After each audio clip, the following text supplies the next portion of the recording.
Waving a tricolor is now far right and racist, guys. Big one today. We got my beautiful flags here, of course. We get the muscles in as well. Try and get both in. Of course, guys, if you do anything now that is a masculine imperative, eating meat, having a high protein diet, waving your flag, hitting the gym, anything like that, you're far right, you're racist, you're homophobic, transphobic, you're everything, okay? And it's great to see that, you know, people are pushing back against that stupid message. Today we have a traitorous video from News Talk Breakfast, and it's by a man saying that if you wave the tricolor, then you are all those things I just described, those buzzwords, okay? But you guys are gonna never see me taking these beautiful flags down, okay? I apologize, this one's got a few little stains on it, but it's still a beautiful flag, guys. Look at that, I love it. So we're gonna react to this video today, give my thoughts on it. Like, comment, subscribe, and let's hear it. Now, we must take our tricolour back from those who sow hate and intolerance. So writes the Irish Examiner's special correspondent, Mick Clifford, who is on the line now. Mick, we were talking about this already. Mick Clifford, this guy's a complete woke lefty. This morning. You think that the tricolour really has been taken by the far right, and when you see one flying, I know certainly when I see one flying now, I'm much more likely to think, well, that's probably a racist household than maybe a national pride one. Yeah, Sean, I mean, I think there's a case. Wait, hold on. He said you're racist if you wave your own country's flag. But what about in America when they're all waving their flags and things, and they have their flags on their front porch and stuff? Why is it okay for Americans to do it and every other nationality in the world to do it except the Irish people? What's wrong with that? Now you're racist. Sorry, guys, if you guys hate Chinese people if you wave your flag. Come on. We made for that.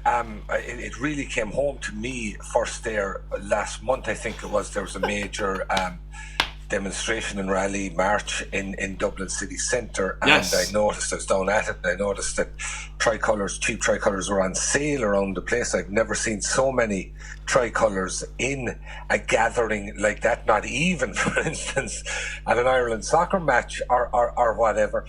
He's afraid that he saw too many Irish flags. It's too much patriotism for this guy. This guy obviously never had any hardship in his whole life.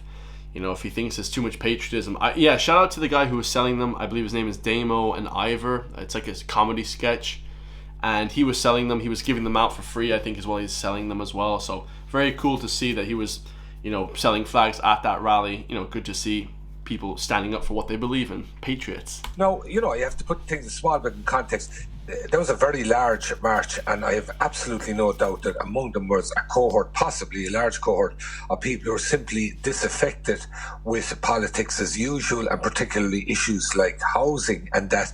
But how? Oh my God, this guy, no offense, doesn't really sound intelligent. So I'm not really going to take anything that he says, you know, with any sort of, with any degree of, you know, just sort of honesty. Honestly, I think he's just being disingenuous. They all work for the system. You know, they work for the flipping News Talk Radio. It's like, come on, we know what their agenda is on News Talk Radio. However, there is also a core within that who are what we describe as the far right, and to me, there is obvious a concerted effort to use the tricolour as their symbol and somehow project themselves as being what they would style as the real Irish or whatever. Hey, we're winning, you guys are losers and you're all losing, and that's why you're mad.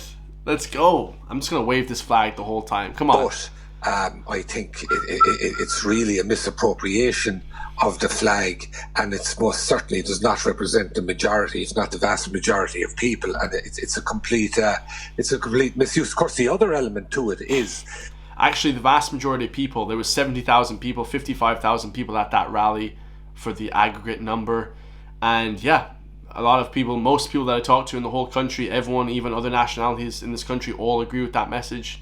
Okay, the woke lefties are losing, we're winning, and they can't accept it, guys. Accept it. It's okay. Just go into the shadows. We'll take it from here. Hey, Fianna Fáil, Fine Gael, Sinn Féin, we'll take it from here, guys. Don't worry. That these far-right crowd, they have no symbol of their own. They don't represent any political entity.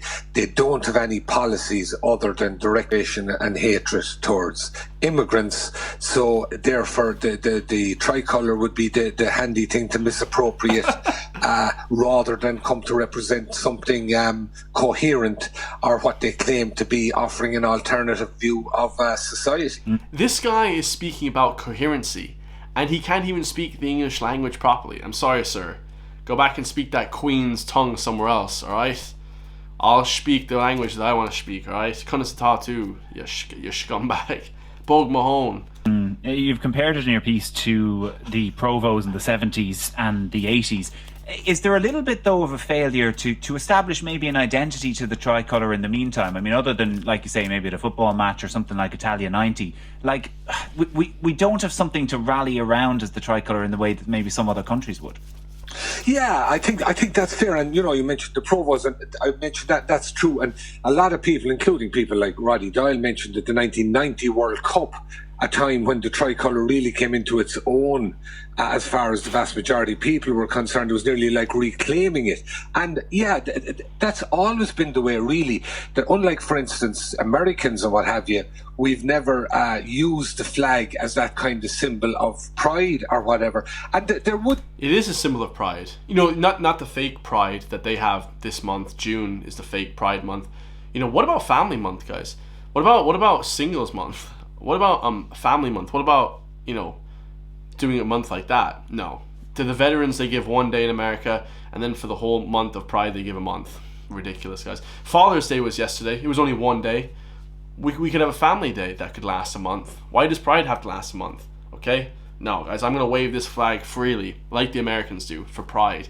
Not in the way that they try and symbol us in this country. Be a case exactly for trying to do that. I mean, just to give you a very tiny example, I saw there on Saturday there was a neutrality rally in Dublin city centre by a lot of opposition parties, and I just noticed there that they all had their own symbols, totally correctly and understandably, and there was one or two tricolours. Now, that was all out of the whole thing, and you'd wonder, like, even gatherings of any sort like that, I mean, you could legitimately claim, irrespective of the specifics of a specific policy like the triple lock, that neutrality symbolises Ireland to some extent, and you could legitimately use it. But I'd also understand, I'm not blaming anyone for it, I'd also understand the reluctance in the current environment, whereas you say, if you see now a tricolour flying outside a home or whatever, you're inclined to think, well, okay, far right, we use that term, there certainly would suggest anti-immigrant, anti-asylum seeker, actually, specifically, because, and of course... Nobody at any rally ever is anti any of those things, guys. This guy is an absolute clown. They totally ignore that asylum seekers make up a tiny percentage of the number of people coming into the country, but that agenda would seem to be there, definitely, and people try to use the flag to further that at the moment. Yeah, and it's interesting that, I suppose, there's nothing worse in this world than a boomer who's a left woke boomer. God, there's nothing worse in this world. Nothing worse. People maybe forget the origins of the flag, and that it is meant to be a symbol, a sort of unifying symbol, a symbol of peace between orange and green and the white in between, and how it's maybe been taken out of that particular context in the last while. Even in talks of United Ireland, that the flag is poo-pooed, when in theory it's actually potentially the perfect symbol for United Ireland. Very much so, and I mentioned that if we get to a stage where we're going to have United Ireland, and presumably will at some stage, but one can imagine that, as you said, your origin there, as Thomas Maher brought it in, was the green of the Catholics, the orange of Protestants, and the white piece between them. However, and again, we're back to kind of misappropriation of it, one could understand at the same time that Protestant people from the northeast of the island would have major issues with that being their national... Oh, this guy's a retard. Okay, once again, guys, nobody cares what they say. Complete nobody speaking on topics that they know nothing about. I love you all. Hit the join link to become a member of my channel. Fly your tricolours high and proud. Wear them on your cars. Put them outside your house. Wear them high and proud. Okay, represent where you're from. I love you guys, and I'll see you in the next one, man. Peace.